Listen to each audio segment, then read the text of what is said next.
Yung kamusta mga boss? Welcome back muli dito sa ating channel, ang Kanta Kwento. Alright. Yun. Thank you very much nga po pala sa mga Geromantics natin dyan, at mga kakwento natin dyan na nag-stay dito sa ating channel, content, ganyan. And thank you din kay Sir Glenn Martires TV, no? Dahil doon nakilala ko to si Sir Jerome, no? Palakpakan natin yan. At yun nga, dahil nga sa late na natin nakilala to si Sir Jerome, medyo yung mga video is outdated na rin yung mga na-reactan natin. So ito, meron tayo dito nga re-reactionan. Sana samahan nyo ako dito, no? Mga Geromantics, kung di naman kayo busy dyan. Samahan nyo ako, react natin, panoorin natin. Ano to? Bagong upload lang to actually. Ito is galing siya kay Sir, ito yung YouTube channel niya is JT Wonders, no? Palakpakan natin. Sir JT Wonders, kanyang video, hehiramin natin, no? Re-reactionan.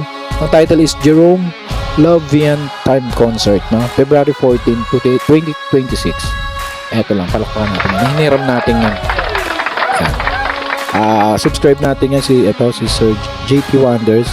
At ayun, muli, bago natin i-start, hingin ko po muna yung inyong like, share, and subscribe kung bago ka pa lamang po dito sa ating channel.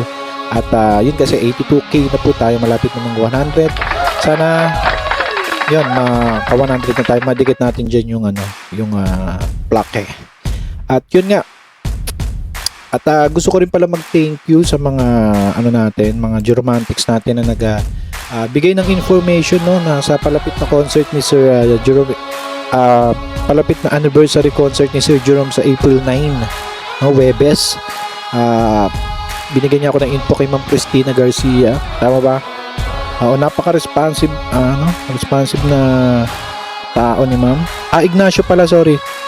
Cristina Ignacio, Cristina Ignacio. Yan, siya nga po ang kontakin nyo kung gusto niyo pumili ng ticket or mag-inquire about dito sa nalalapit na kanyang anniversary concert, no? So, April 9 kasi nga dito is April 9 lumabas sa eksena ang ating bidang si Sir Jerome Ibardome. So, yun. Start na natin to. Mamaya na tayo mag-shoutout. Sir JT Wonders, pahiram po muna ng inyong video. Let's play it. Let's do this. Samahan nyo ako sana hanggang dulo. Pero kung gusto nyo nang pumunta dito sa mismong video natin, yan, search nyo lang po Sir JT Wonders Jerome, na makikita nyo na po yan. Pero kung hindi naman kayo busy, samahan nyo po ako, magkakaroon tayong post and play dito sa ating reaction video. Alright, let's go. Wait lang, umpisahan natin, sorry. Sana hindi mahina ang ating net, no? Para tuloy-tuloy. Ito is parang fan camera lang uli, no? Hindi siya yung official audio nung concert.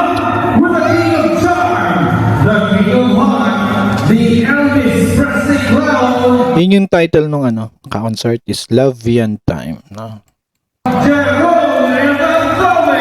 Alright, palapan.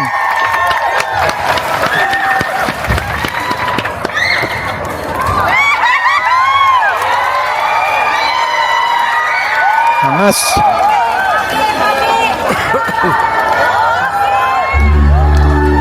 Yeah.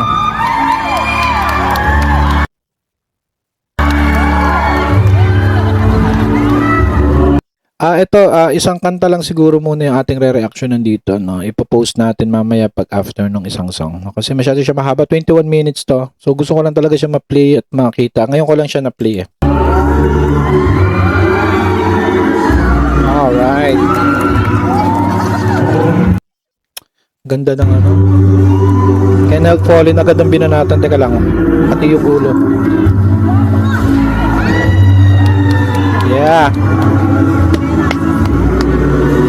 Falling in love.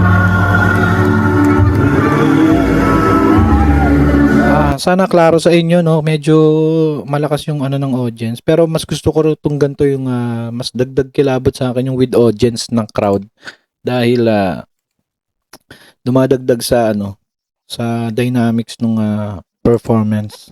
Para sa akin lang,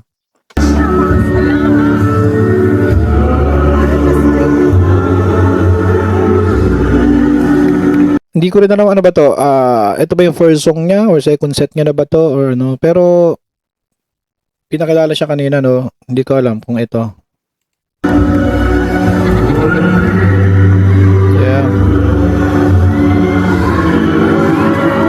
Nag-aaway sila nanay doon, no? Grabe.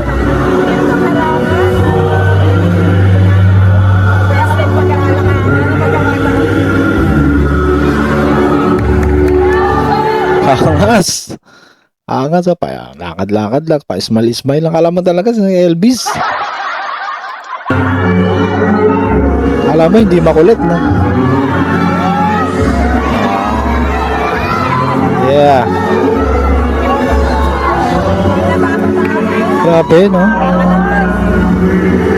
Ang swerte nung ako man sabi ko, ang swerte ng mga senior dyan, ng mga ano dyan, kasi yung idol nyo, parang binuhay talaga. Ako personally, hindi ko naman kasi talaga idol si Elvis eh. Kumbaga talagang ngayon pa lang ako nakaka-interest sa kanya. Dahil nga dito kay Sir Jerome, no? Kasi hindi naman talaga natin kapanahonan to. Pero dahil, alam mo yun, yung kaboses niya, tas ang bata pa, ang bibo pa, di ba? Kaya, dahil kay Jerome siguro, Sir Elvis Presley, is nagugustuhan ko na yung mga song niya. No? Although magaganda naman yung mga song niya, lalo na pag nire-revive ng mga new generation.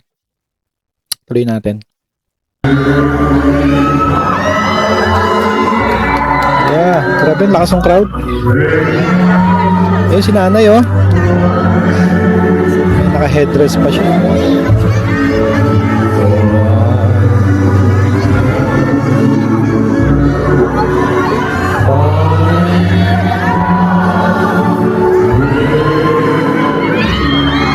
Yeah.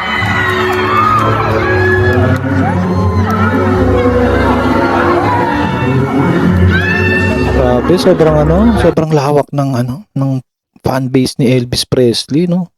Hindi naman tatawagin King of Rock and Roll, eh, no? Ah.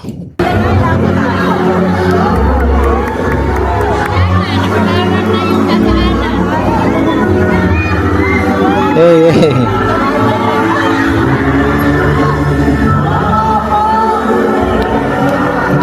Ang galing mag-handle ng ni Sir Jerome. Ang galing niya mag-handle ng fame, no? Kasi alam mo yun, yung parang pagka hindi mo siya makikita ng baka sungitan tayo, baka mayabang. Wala siyang ganung aura. Hindi ko nararamdaman. Palakpakan natin.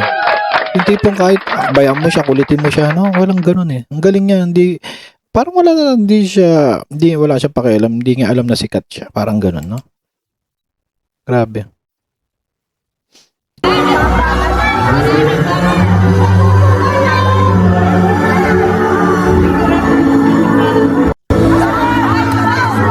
Kulit.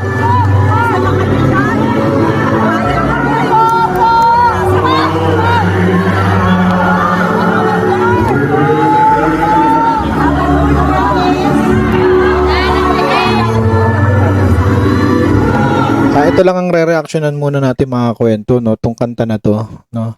Kung tutusin kasi ayoko talagang magtaas ng 10 minutes tayo tumatagal, no, kasi gusto ko lalo ng dami yung mga busy diyan, no.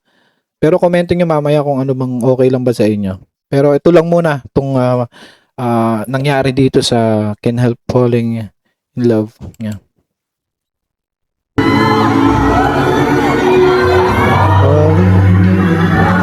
Hey.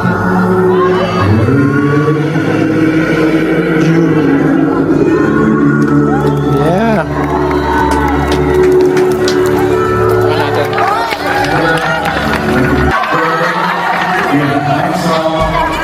Yon, actually kinumpile na pala to ni Sir JT Wonder. Sir JT Wonder, salamat sa iyo. Swerte mo at nakapanood ka diyan ng live. No?